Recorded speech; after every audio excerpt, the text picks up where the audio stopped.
Welcome to Triangle BNI. Today's show is brought to you by Oak City Tech.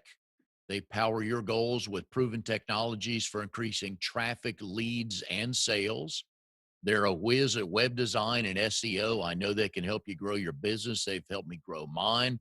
Go to oakcitytech.com, tell them what you're looking for, and I know they'll be able to help you. Hi, everybody. My name is Mike Manning. Welcome back to Triangle BNI. Each week, we bring you a small business success story. If you are not familiar with BNI, it is Business Networking International, the world's largest networking organization. Our little slice of heaven here in the Triangle is Raleigh, Durham, and Chapel Hill. Each week, almost 40 chapters and about 600 members get together. And the only thing we try to do is help each other grow their business. And it's a lot of fun. I'm a big fan, as you know. And we have a guest coming. His name is Shelton Williamson. He owns a lawn care company, but learned a good lesson this morning on proper preparation.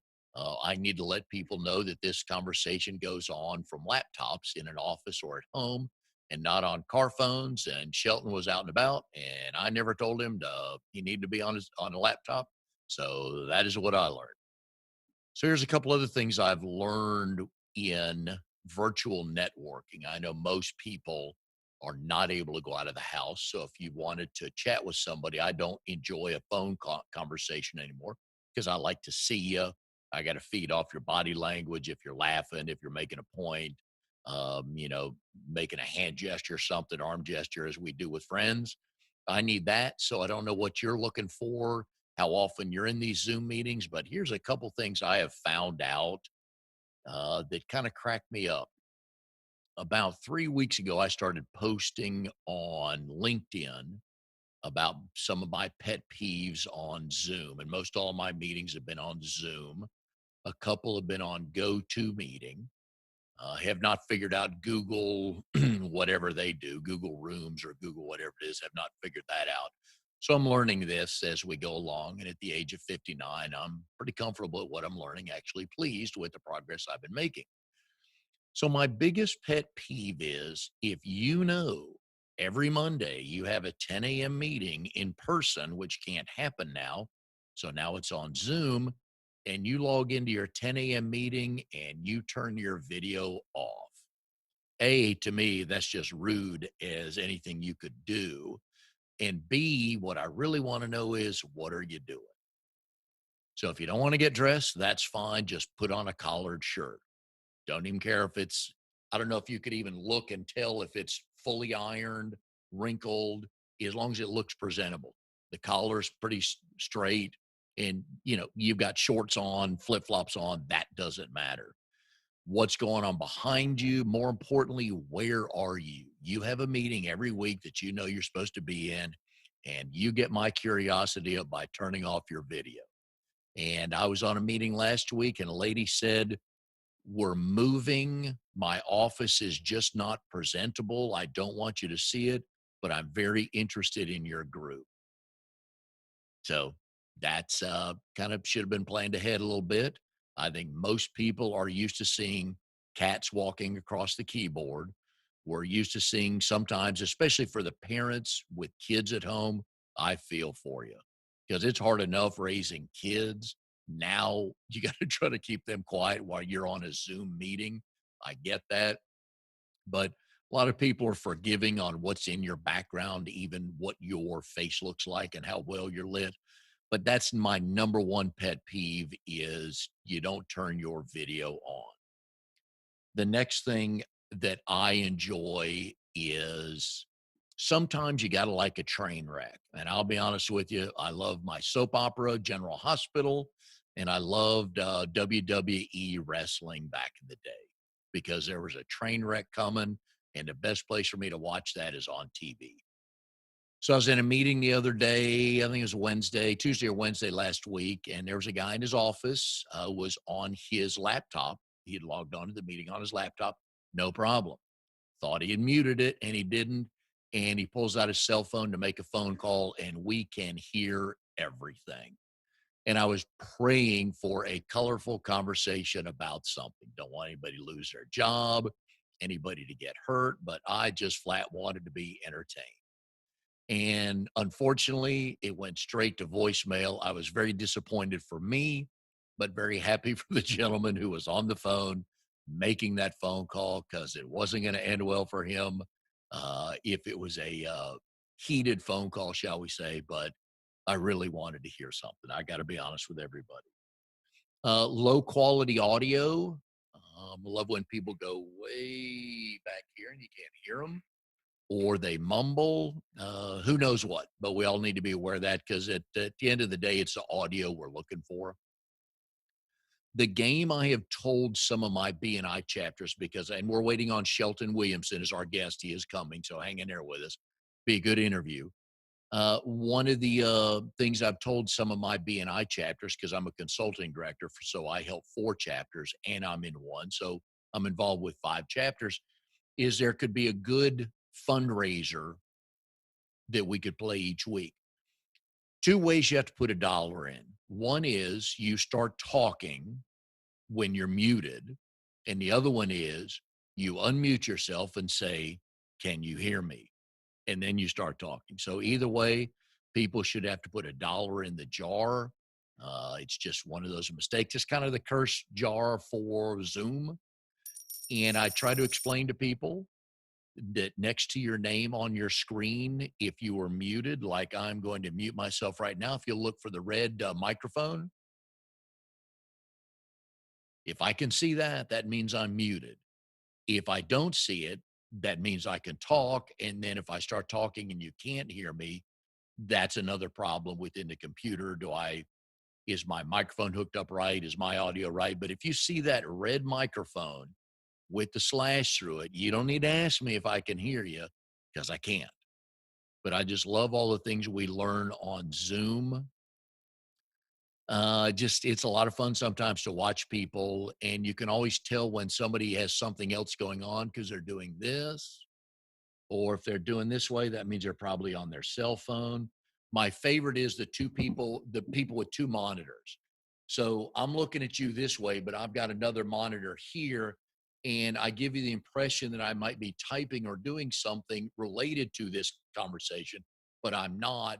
I'm checking email, but I'm listening, but I'm here. And you 3 or 4 times they say, "Hey, I know I'm not looking at the camera, but I hear you."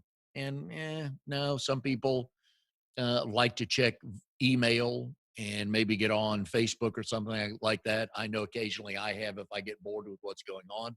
So hopefully you're not that way. But folks, this is here to stay. So we've talked about this the last few weeks on the show.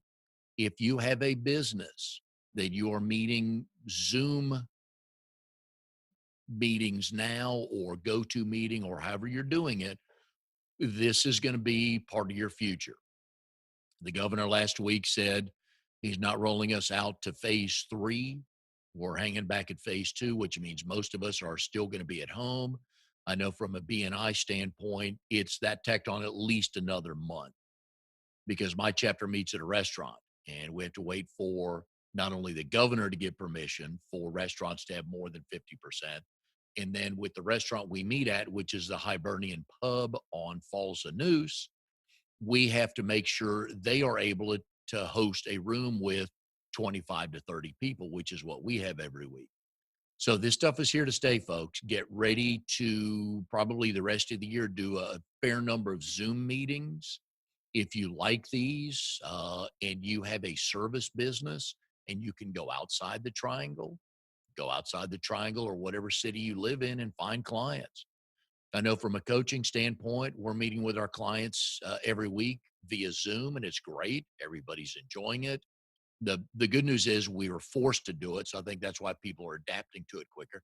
The other thing I've learned is we can share screens, which never dawned on me. So we're meeting with a client a couple of weeks ago talking about something, spreadsheet she had put together. And if we were meeting in face to face and she didn't bring that with her, then she would have told us, "Oh, I'll bring it next week or I'll email it to you." And we know how those go. We're all that way. And instead, she just said, "Oh, you know what? Give me authority to share the screen. I'll share that and pull up this Excel spreadsheet." And boy, we just hammered out a couple things right there, and that was awesome. So that's another thing to look at when you're in a Zoom meeting. You don't need to bring your laptop to Panera's or Starbucks if you don't have to. It's difficult if two people are sitting at one table. One person has to slide their chair all the way around. So there's two people literally looking at one computer monitor. So if you enjoy this a little bit, and maybe you want to expand your business outside your driving area, it's a great way to go. And There are hundreds of virtual networking events around the country. Just type in virtual business networking events, virtual social media networking events, whatever industry you're in, and you'll be able to find something. and And I Mike, really believe that it's going to be a plus for everybody. Yes, sir. and Mike, not only Zoom does all these has all these features, all the conferencing and Hangouts Yep. and all of them have the ability to share screen, to tell you if you're being heard or not. All these features are in all of them, and it just needs to be your thing to know the software that you're going to be using Yes. beforehand. Yes. And it's also a good thing. Exactly. It's a good thing to know the software, to understand it. The other thing is, wrote down here, another thing jumping off that subject real quick. Yeah. If you have a 10 o'clock meeting, join virtually at about 9:55 just to make sure you have a good connection. It's just like showing up 5 minutes to a meeting, making sure you're there. It's the common decent thing to do. And when your meeting is over, don't don't be in a rush to jump out of the meeting. If you have been in meetings, usually when the meeting ends and a few people hang around afterwards, that's when the good stuff happens because nobody's really thinking about, oh, we're officially in business mode. So if there's somebody you hadn't seen in a little while, now you start talking.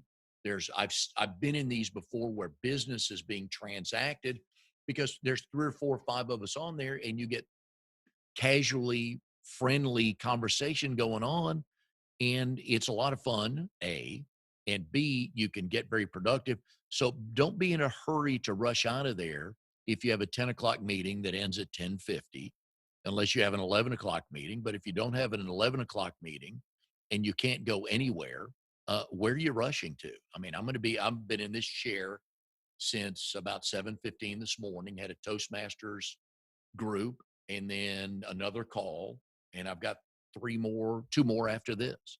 So if you don't have to go anywhere, why rush out? Again, you get to know people. We've talked about this before. Referrals come from relationships, and people refer people that they know, like, and trust. And the relationships come from frequency and recency.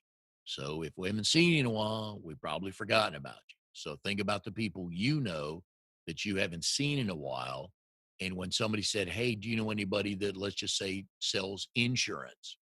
And you forgot about your friend who you knew sells insurance, but you hadn't seen him in 6 months, so their name didn't pop into your head. So frequency and recency are why people are going to want to do.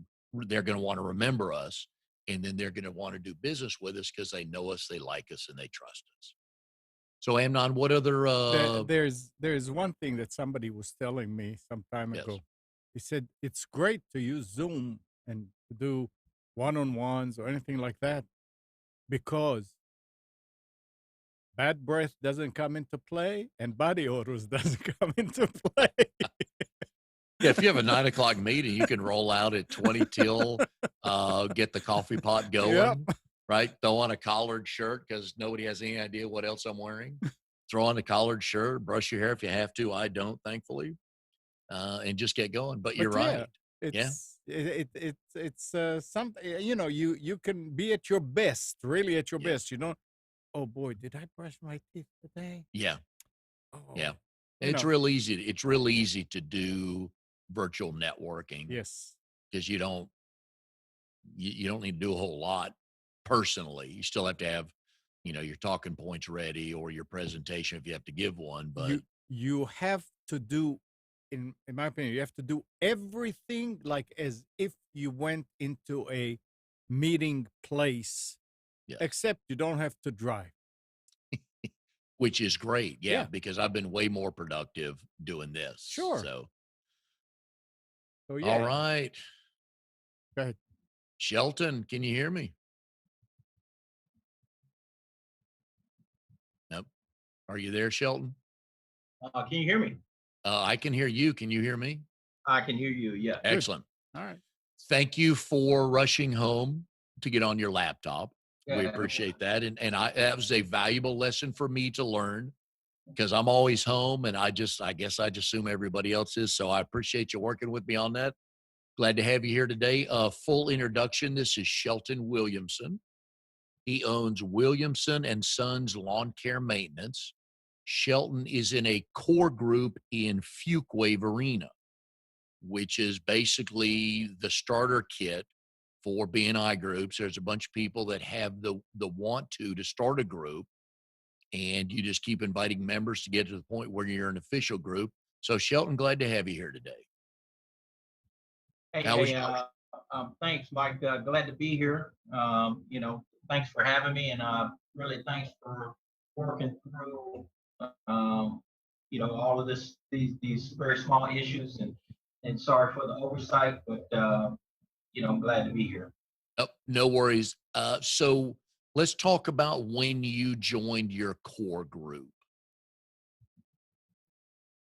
Yeah. So I was recommended by a colleague of mine, Luke Hopkins. I coincidentally I served quite a long time with him in the military, probably about 25 years or so, and during my time in the military, and so he's obviously went uh, into the corporate world, and he recommended to me, since I have recently started my own business with in lawn care business with my two sons.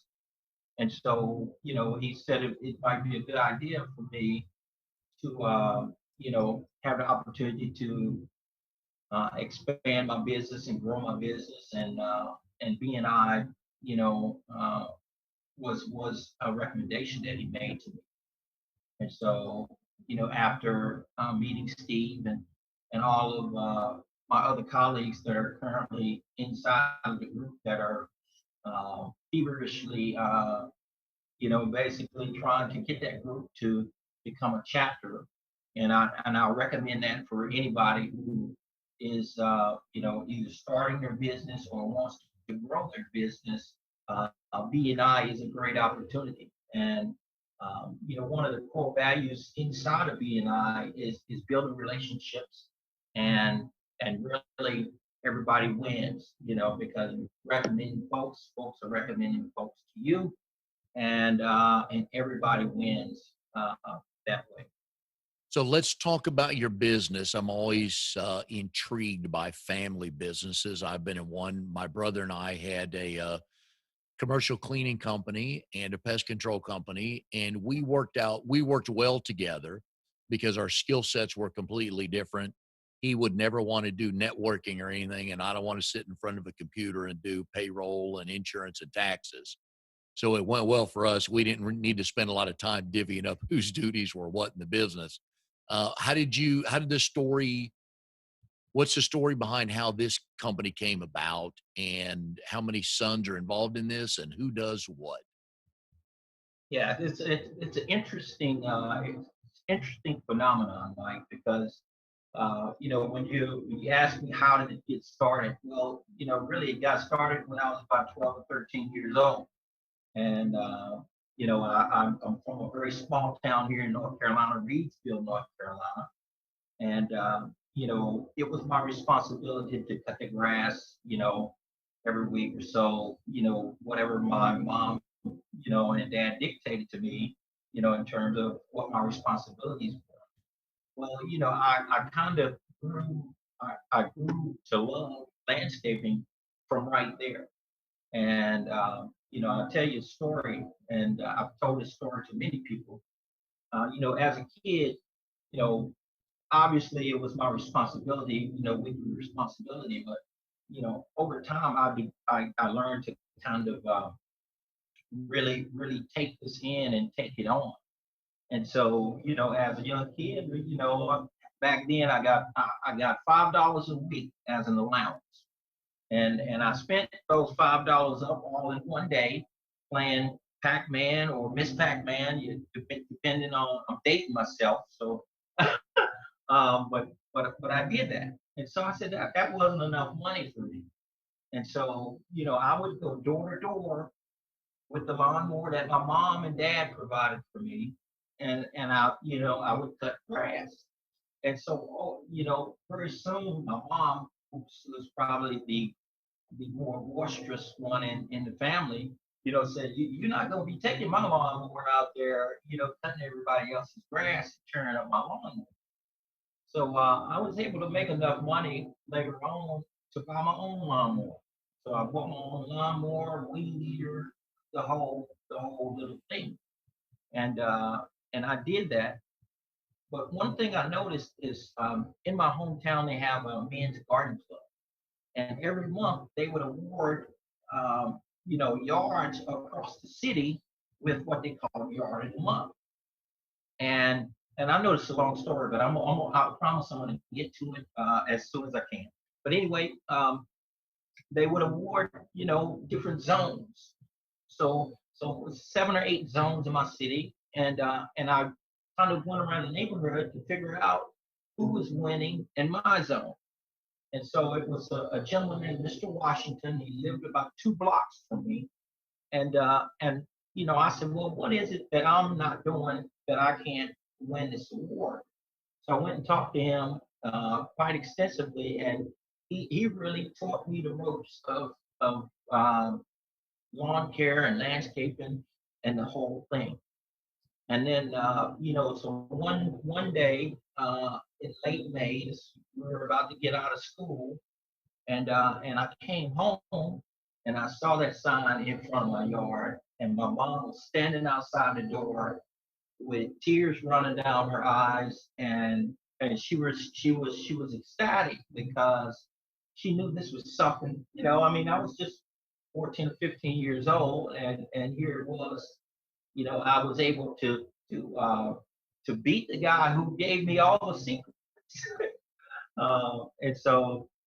And so when you ask me how the whole landscaping thing started, that's where it started. But the other part is I served 30 years, 8 months, and 25 days in the United States Army, and I'm extremely proud of my service during that time. But to take it a step further, it's a joy for me to be able to start my own business and be able to work on a day-to-day basis with my 2 sons. So I have a daughter and 2 sons. My daughter's a pharmacist, and my 2 sons, they work with me. And they one of them calls himself self-proclaimed lawn care specialist, and the other one, well, let's just say he's more interested in high school stuff and playing basketball and doing all of that stuff. So my recommendation to him was, okay, you don't have to like what you're doing, but we're going to teach you how to do it, and so you can be an intricate part of the team. And so when we kind of pull up somewhere, it's a full, what we used to call in the Army, battle drill. We pull up, we spend no time in the vehicle fiddling around. We pull up, we get out, we drop the trailer. My oldest son gets on the zero turn. I grab the weed eater. My young son grabs the blower, and I start weed eating. My oldest son cuts, and after we're done, my youngest son cleans up with the blower. And that's how we do it when we pull up to yards on a daily basis. We average anywhere from 8 to 13 or 14 yards a day. Every now and then we might have 16 or 17, but with our battle drill and how well we let's just say perfected it, we have a good little system that works for us. Are you a good boss? Well, my sons always say that I overdo, right? So, I always talk to them, and let me tell you something about my 2 sons. I have one son, his name's Alex, he's 31, and I have a younger son that's 17. Okay, so it's big gap in between them, but Um, so they both agree that I overdo it. Dad overdoes it, and he's a perfectionist and all this other stuff. But what I try to explain to them is that the better we take care of our customers, and our motto is we take care of your lawn just like it's ours. And that's kind of how I want our clients to feel. Like, they know that we've been there after we've left, and kind of put our fingerprint on their yard. And my sons, they don't adapt very well to change. So, if I put too much on them at the same time, then I'm going to overwhelm them. And so, every now and then in the proper setting, I do teaching. But it's one time that they both really enjoy me being the boss is when it's time for me to pay them. So so they both agree that they like when it's time for me to pay them, and so I try to always pay them kind of the day before.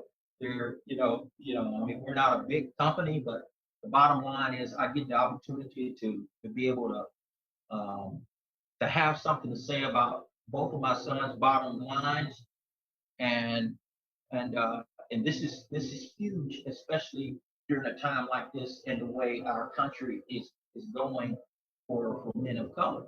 And so I get the opportunity to positively affect my sons every day, look them both in the face, and get to work with them. So I get to see their work ethic. I get to see when they run out of gas. I get to see when they need help, when they need to drink water, and all of this. And so, I take a vested interest in that. My guess is they probably enjoy giving you some grief about how you're overdoing it too Oh hard. yeah, But over the years, they will retell those days and those weeks and months of doing this together with the three of you. So I think that's cool. Do yeah. you do you give them a taste of any new clients that they might find? I didn't hear you. I'm sorry. Do you give them a cut of any new clients they might find? Absolutely. So this is our kind of how we divide our money up. Let's just say, right? So I get 50%, and each one of them gets 25%. And so if I get a tip, or if I get we get some additional yard, they don't necessarily get any cut. We all get cut, right? Because I always tell them, okay, so the truck you're driving, is mine. The trailer that you're pulling the equipment on is mine. That very expensive, good equipment that we have on there, it was all purchased by me, and none of your 25% went towards any of that. So I always talk to them about, it's got to start somewhere, and in this case, it starts with me, and it ends with me. So I give the opportunity. It's just like, they just both came from the beach. They took 4 or 5 days off, and they're at the beach, and the yards must continue. So Pops is left with, kind of holding the fort down while they go and practice social distancing, I Is guess. that keeping your body in army shape still? Well, it keeps me active. It keeps it active. That's for sure, Mike. I'm 50 years old, and I'm certainly not as young and spring. I'm not a young spring chicken, so to speak. But it keeps me quite active. And my daughter even told me the other day. They took me out to dinner for Father's Day, and she said, "Dad, you're losing weight." And I said, "Okay, well, that's good, I guess." You know, and she's always the person who kind of keeps me level. My two sons, they're on both ends of the spectrum, but she's more. She's definitely the smarter one out of all of us. but she kind of keeps us grounded. It's funny to watch the dynamics of the kids and who gravitates more towards mom or dad and who's like either one of them, or either which of the three kids are most like you. I gotta say my daughter, and it's interesting because so my daughter, when she's always been a talented, very gifted young lady. I mean, she's the type of person that she doesn't have to study a lot of material, and you give her a test and she aces it. But she seems to think that she's got to study all night and cram all the way to the last minute before she takes the test. And when she initially went to college, and she attended Hampton University in Hampton, Virginia, and she initially started college, and she was just so terrified. And I said, Raven, you're fine. I said, you're just fine. Trust me. I said, just because you're in college, yeah, the curriculum might be a little tough or whatever, and some courses may be a little stronger than others, and you may not hit it off with certain teachers or whatever the case is. But I said, you're fine. You're a hard worker. All you have to do is get the material, give you a few days to study that material, and you'll be fine. And over time, she began to settle in, and all of those kind of freshman jitters that she had initially, they went away totally.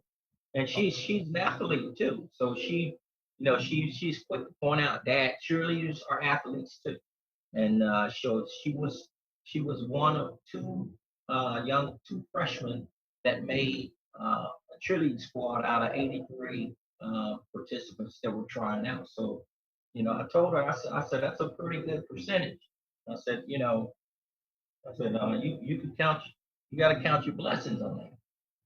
I'm pretty sure that it was a lot of luck involved, but I'm pretty sure there was quite a bit of skill involved as well. So, Are so are the boys more like mom? well, I think my sons are hybrid. They're hybrid. So I'll give you an example. So my oldest son, he's a hard worker, but when he gives out gas, he's like, he wants to quit. And I said, man, you gotta have some heart. I said, this type of work is not for the faint at heart. I mean, we're not like getting up in the morning and running 4 or 5 miles or whatever the case is. But if you don't drink water at night, the night before you go out in the 95-degree sun, then okay, you're not going to last all day. And I think my young son, he's more like me. So he'll work as hard as he can work, but he won't give up. And so I think and not saying that my oldest son is more like his mom, because he might tap out every now and then, but his demeanor, his disposition, and his personality, it's more like his mom. We are here with Shelton Williamson, owner of Williamson and Son Lawn Care Maintenance. Today's show is brought to you by Oak City Tech. If you go to oakcitytech.com, check out all the services they provide: web design, SEO, social media, help you set up an email list. They'll take good care of you. So go to oakcitytech.com, tell Drago that we said hi. All right, Shelton, a career in the Army. What got you into the Army?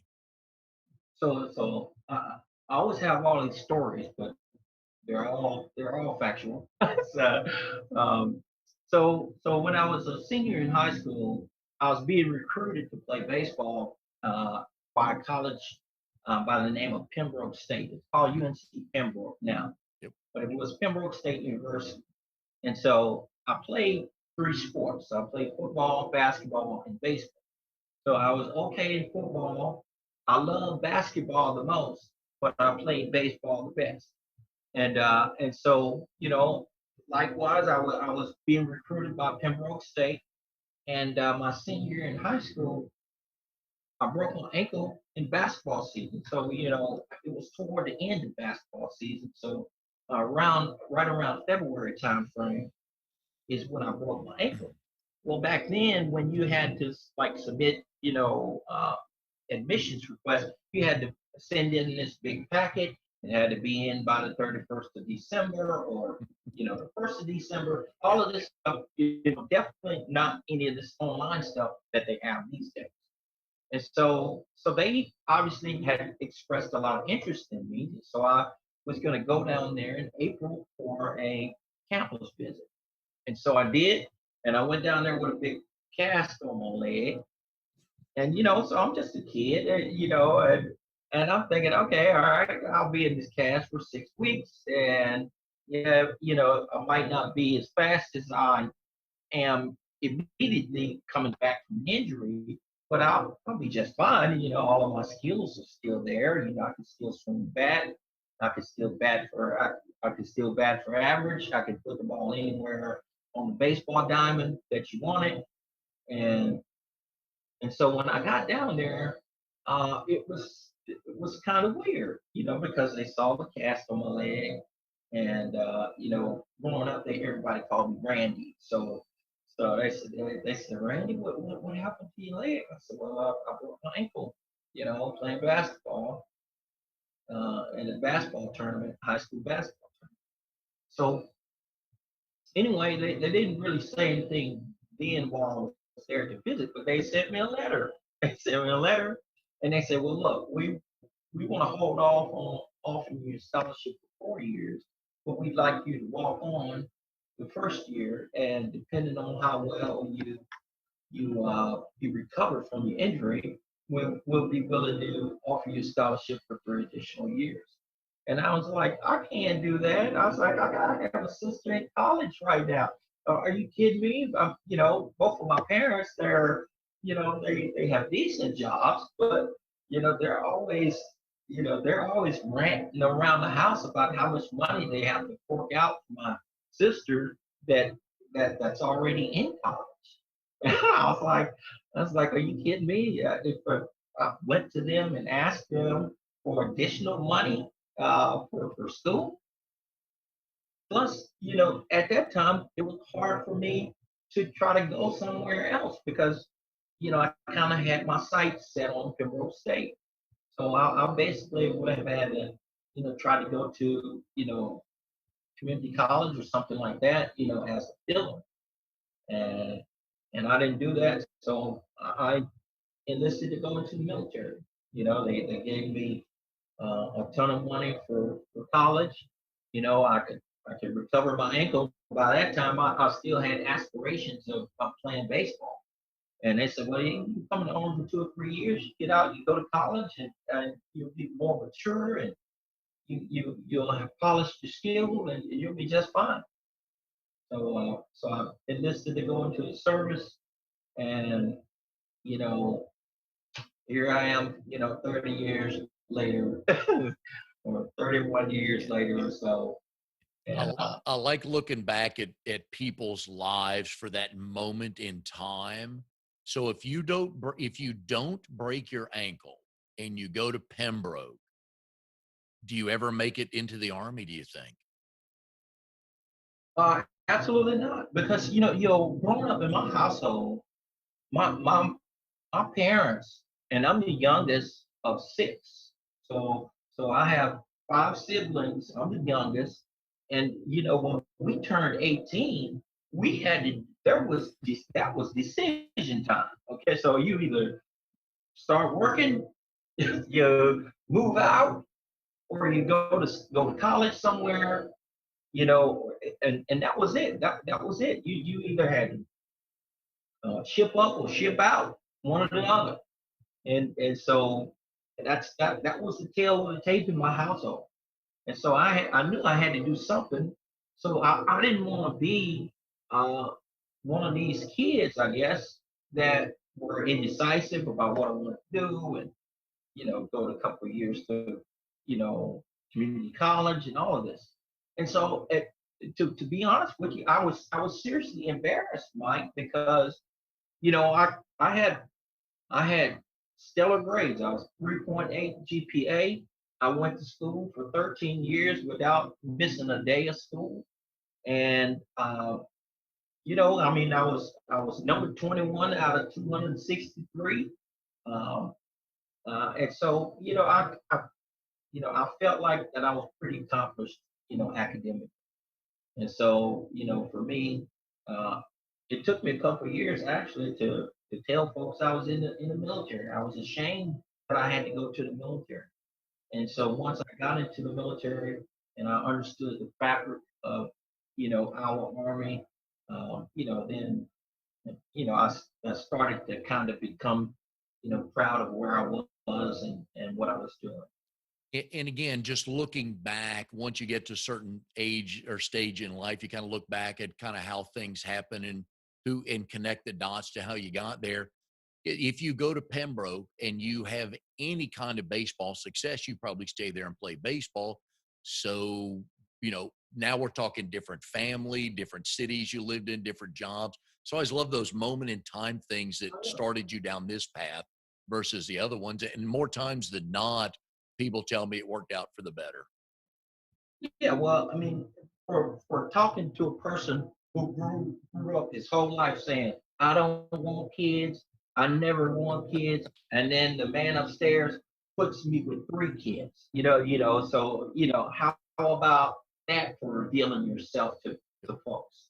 And so yeah, I mean, I probably maybe wouldn't have had three kids, or maybe wouldn't have gotten married. I mean, all of this is what um is what really has shaped my life.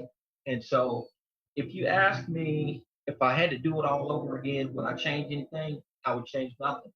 And I guess hindsight is 2020, but when I look back and I look at the struggles that I've had in my life, and I've looked at how I've overcome those struggles, and look at how my life is now with my relationship that I have with my kids, um, I wouldn't trade anything else in the world for it. And you never know, you might be on this show today as a retired Major League Baseball player, huh? Hey, perhaps. What team would you have wanted to play for if you could have picked your major league team to play for? Houston Astros. I used to be Nice. a Houston. Well, not so much now. I'm more of a Yankee fan now, but back then I was a Nolan Ryan fan. Mm. Jose Cruz. You know, uh, I mean, it's the Astros were my team, and they gave away that World Series. Well, that National League pennant actually against the New York Mets back Yep. then in 1986, and it was the hardest pill that I had to swallow in a long, long time.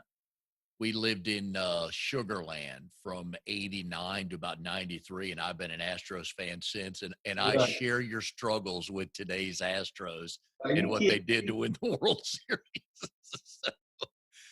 You and I share another connection. You are from Reedsville, Okay. and my dad in the early '80s owned Monroeton Golf Club. Okay. He was about 3 or 4 years. So when I'd come home from college, I'd go straight there. He'd put me to work for a little bit, but I just played a bunch of golf and was never good till later years. But Yeah. nice I was, folks up that way. yeah, right off of Highway Yep. 158. Yeah. So how does Excelsior College fit into your Army career? Yeah. So this is I always have a lot of stories, Mike, but like I said, so the army allows all of its soldiers $4,500 in tuition every year. So they literally give you money to go to school while you're in service. And so uh, over time, I had to put together my degree plan uh, over a 21-year time frame. So I have my bachelor's degree in liberal arts, and I have my master's degree in management. And so Excelsior University, or Excelsior College, headquartered in Albany, New York, Mhm. they were able to do what they call a military evaluation. So they evaluated all the other colleges and universities that I attended over the course of my military career. They were able to evaluate that and Ah, evaluate how well I did on those courses, and then put together a curriculum for me that worked. So they offered me a degree in general studies, and then they offered me a degree in liberal studies. And so that's why I took the liberal studies, because I've always had a passion for being a school teacher. So I'm not a full time school teacher now. So when the grass cutting gets light in the wintertime, then I'm a Wake County substitute teacher. So that helps. And so the military, all of my bachelor's degree education or undergraduate education was all provided and funded by the United States Army. And the same goes for my graduate program. Um, it took me about 8 years or so to complete my graduate program, but the same thing. And so, you know as well as I do, the graduate courses are more expensive. So, I couldn't kind of go through those as fast as I wanted to. But as long as the government was paying for it, I wanted to take full advantage of it. So I always tell folks, especially young folks who may want to go into the service or whatever the case is, that our five power services, that uniform services that we have, is is is um, is second to none. I was able to, even so, that I was able to take advantage of the tuition assistance that they gave me while I was in the service.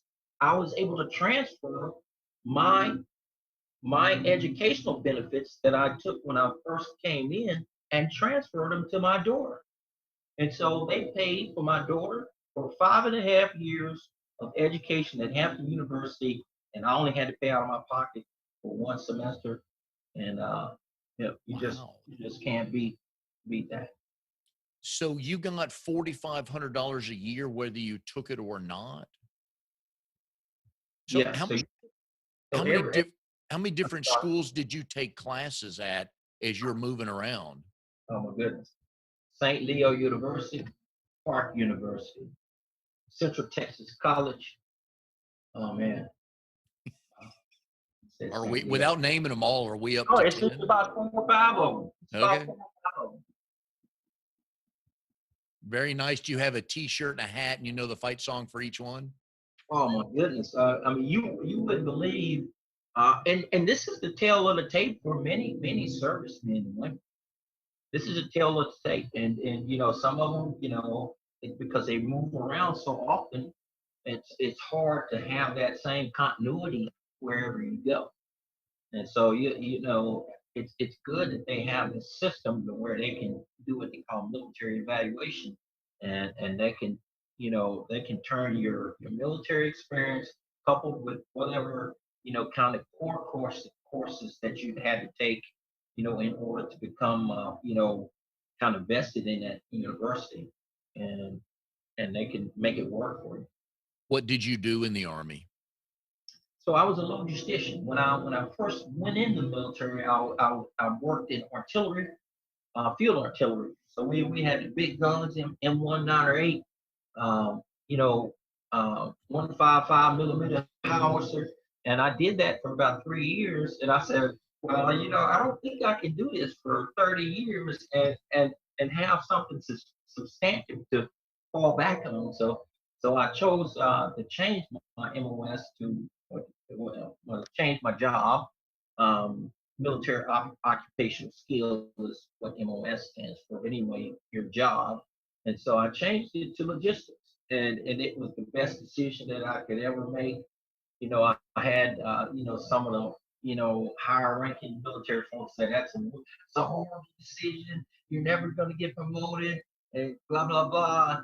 And I got promoted faster than all of the folks that kind of stayed around as artillerymen. And so I wouldn't trade anything for it in the world. As a logistician, I had the opportunity to be in charge of, supply and distribution companies, maintenance companies, medical units.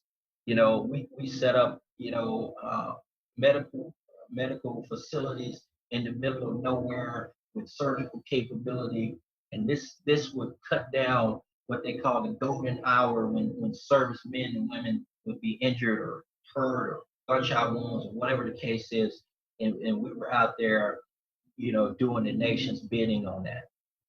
Were you traveling a lot to those locations? Oh, all the time, Yeah. all the time.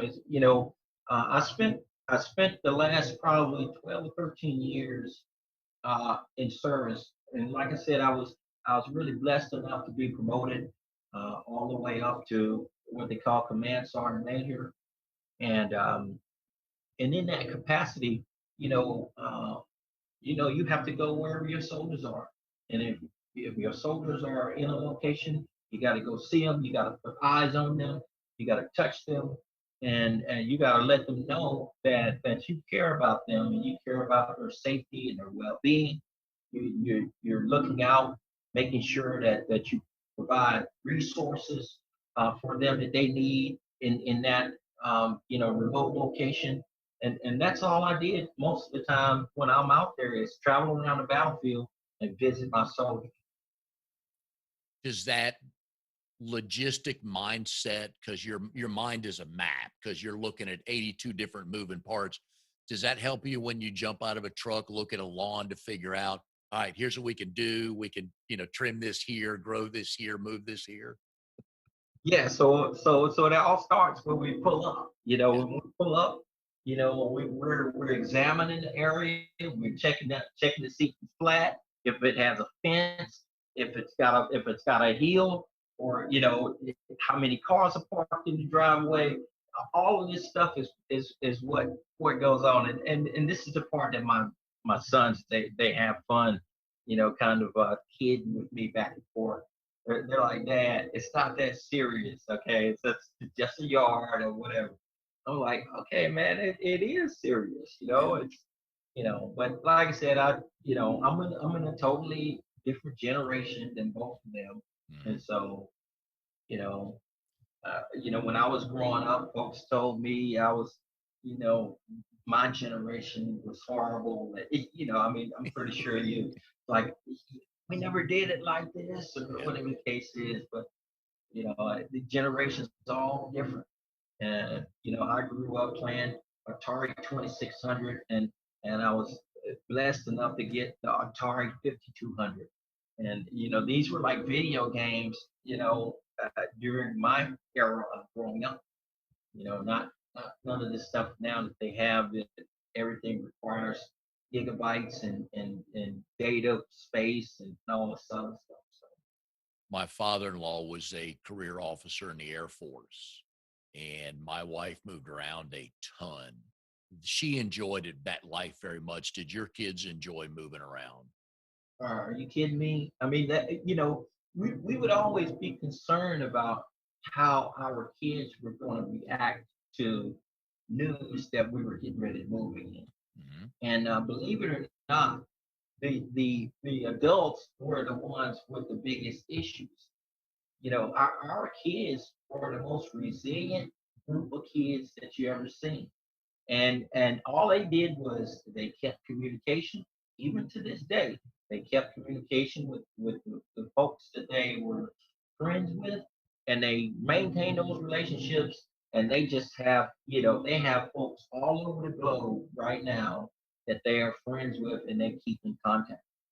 And so, albeit that, to the average person, moving around every 3 or 4 years or so, and in some cases 2 years, some cases 1 year, um, you know, the toll that it takes on family.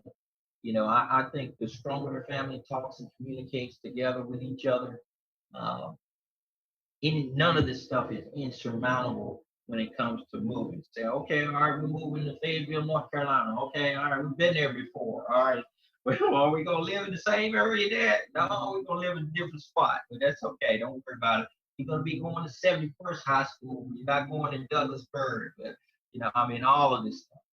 and these are the conversations that we often always had. And so, we did show special consideration though when our kids were in high school, and it was instead of uprooting them from high school, if there was some type of career choice that I had to make, I would try to stabilize them until they were able to complete high school, at the same high school. So we would try to do our very best to keep from uprooting them from their high school. How many different Okay. cities did you live in? What's that? How many different cities did you live in? 13, 13 different cities. How many outside the United States? Let's see, Korea, Italy, Germany 3 times, so that's 5. Uh, and Afghanistan, Iraq, they don't count because I Yeah. didn't want to go there. So they weren't like so super friendly, but about six cities outside of United States.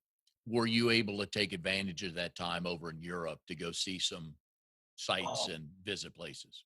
Mike, I mean, me and my family, I when I left, I spent the last 4 years in service in Germany, in Kaiserslautern, Germany, and I actually moved from Kaiserslautern here to Clayton, North Carolina, and that was the first time that I had uh, all of my, you know, all of my house stuff, all of my cars, everything. The first time I had all of my belongings up under one roof in 14 years. So I had stuff in storage in Maryland. I had stuff in storage in California. I had stuff that was shipped from Germany. I had stuff that was shipped from Japan. And then, I was able to kind of get it all here in one location here in Clayton. But you can't even imagine how great the experiences were, not only living in Europe, but also living in Okinawa, Japan, living in Naples, Italy, um, living in a place called Sonyuri, Korea. All of these experiences is second to none. And my kids, I can speak Spanish and Italian, and they would always, when we go shopping or something in Italy, they're like, Dad, wow, what are they saying? Or can you tell them I want this or whatever?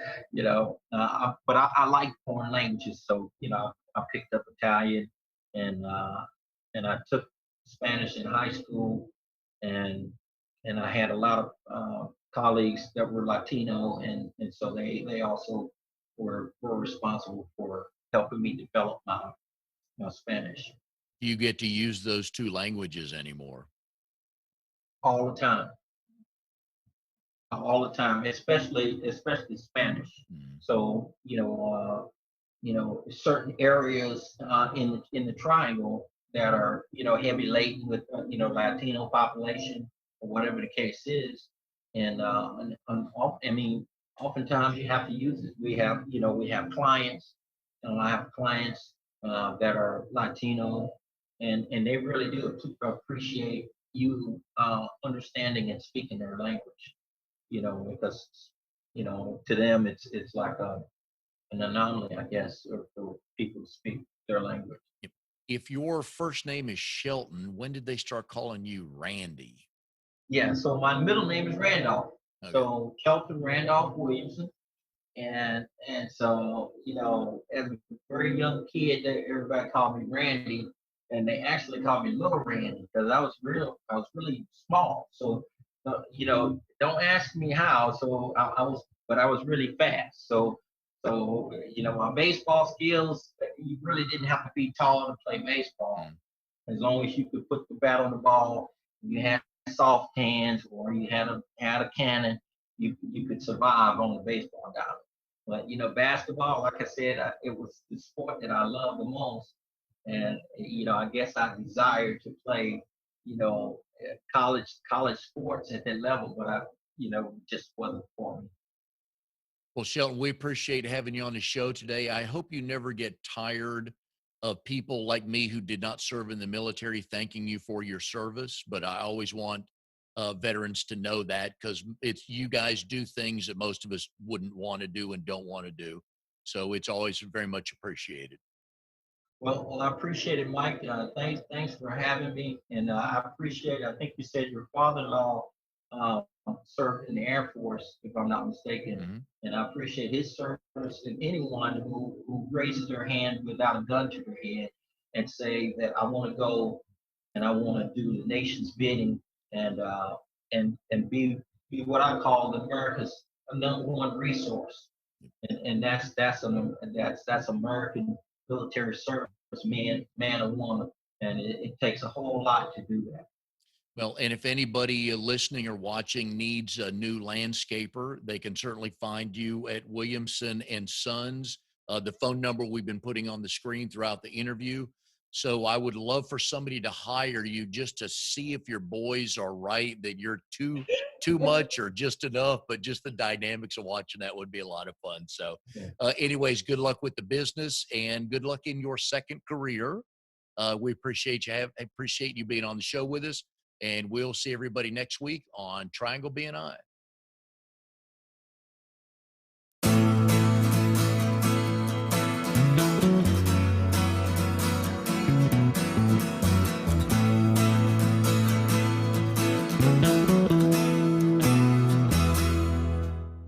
You are tuned to the Nissan Communications Network. If you tuned in too late, you can always watch each program in its entirety or download an MP3 audio file of it in the archives section at nissancommunications.com. Don't forget to subscribe to our YouTube channel, follow us on Twitter, and like us on Facebook. Sponsored by Telestream's Wirecast software, StreamingGear.com, Carolina Apparel, and DeltaForce.net.